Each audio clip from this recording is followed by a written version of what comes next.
Principles of systematics module 23। Last module के अंदर हमने बायोलॉजिकल स्पीशीज कॉन्सेप्ट के बारे में देखा। इस मॉड्यूल के अंदर हम देखेंगे कि बायोलॉजिकल स्पीशीज कॉन्सेप्ट के ड्रॉबैक्स क्या हैं।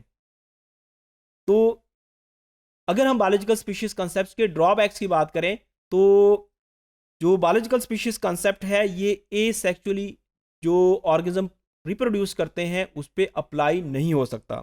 इसी तरीके से सिबलिंग स्पीशीज या क्रिप्टिव स्पीशीज भी इस कंसेप्ट के मुताबिक डिफाइन नहीं की जा सकती।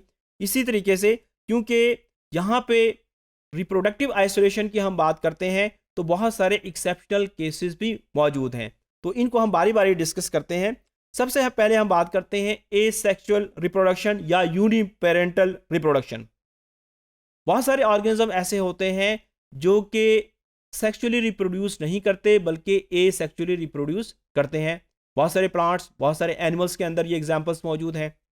अब क्योंकि बायोलॉजिकल स्पीशीज कॉन्सेप्ट के मुताबिक ऑर्गेनिज्म आपस में इंटरब्रीड करते हैं, ऑफस्प्रिंग्स पैदा करते हैं और ऑफस्प्रिंग भी फर्टाइल होने चाहिए।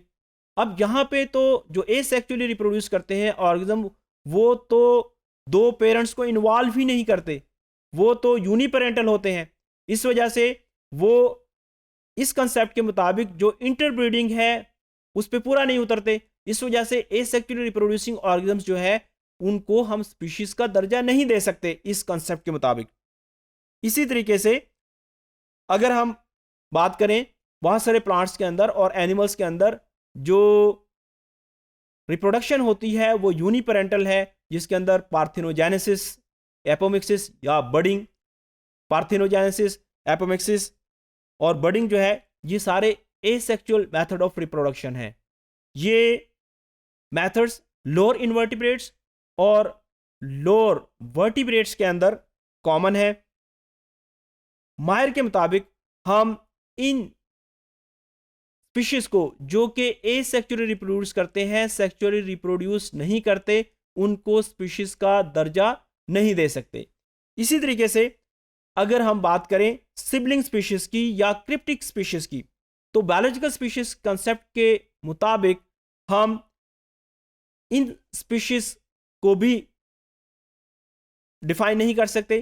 फॉर एग्जांपल सिबलिंग स्पीशीज जो है ये ऐसी स्पीशीज होती हैं जो कि मॉर्फोलॉजिकली सिमिलर है लेकिन इनके अंदर रिप्रोडक्टिव आइसोलेशन मौजूद है। जबकि बायोलॉजिकल स्पीशीज कॉन्सेप्ट के मुताबिक एक स्पीशीज के जो मेंबर्स हैं वो आपस में सेम है, तो वो आपस में इंटरब्रीड भी करते हैं। लेकिन जो सिबलिंग स्पीशीज हैं वो आपस में तो सेम है लेकिन वो इंटरब्रीड नहीं कर पाते, तो ये भी एक्सेप्शन है। इसी तरीके से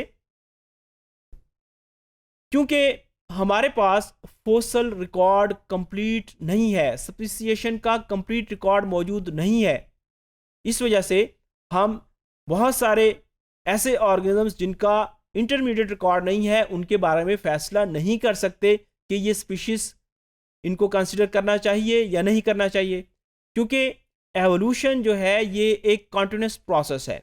जब हम स्पीसिएशन की बात करते हैं तो स्पीसिएशन के अंदर जब एक स्पीशीज दूसरी स्पीशीज के अंदर कन्वर्ट होती है तो ये एक ग्रेजुअल चेंज होता है। जब ग्रेजुअल चेंज होता है तो बहुत सारी इंटरमीडिएट फॉर्म्स मौजूद होती हैं। अब जो फोसल रिकॉर्ड है उसकी बेस के ऊपर ये डिसाइड करना कि ये जो इंटरमीडिएट ऑर्गेनिजम्स हैं ये आपस में इंटरब्रीड करते थे या नहीं करते, ये बहुत मुश्किल है। इस वजह से जो बायोलॉजिकल स्पीशीज कॉन्सेप्ट है वो फोसल रिकॉर्ड और ख़ास तौर पर जब आपके पास रिकॉर्ड कंप्लीट भी ना हो तो फिर बहुत मुश्किल होता है कि ये डिफाइन करना कि जो ये इंटरमीडिएट ऑर्गेनिज्म है या जो फोसल रिकॉर्ड से हमें जो एविडेंसेस मिल रहे हैं इनको हमें सेपरेट स्पीशीज कंसीडर करना चाहिए या नहीं करना चाहिए। तो बायोलॉजिकल स्पीशीज कॉन्सेप्ट्स के अंदर बहुत सारे मसाइल्स हैं। फॉर एग्जांपल ये एसेक्सुअल रिप्रोड्यूस जो ऑर्गेनिजम्स करते हैं उनके बारे में ठीक तरीके से इंफॉर्मेशन नहीं देता। इसी तरीके से अगर हम बात करें सिबलिंग स्पीशीज की तो सिबलिंग स्पीशीज को सही तरीके से जो है डिफाइन नहीं करता। इसी तरीके से जो फोसल रिकॉर्ड है उसकी बेस के ऊपर जो हमारे पास इनकम्प्लीट इंफॉर्मेशन होती है उसके बारे में भी ये डिसाइड करना मुश्किल होता है कि ये स्पीशीज डिफरेंट है या सेम है।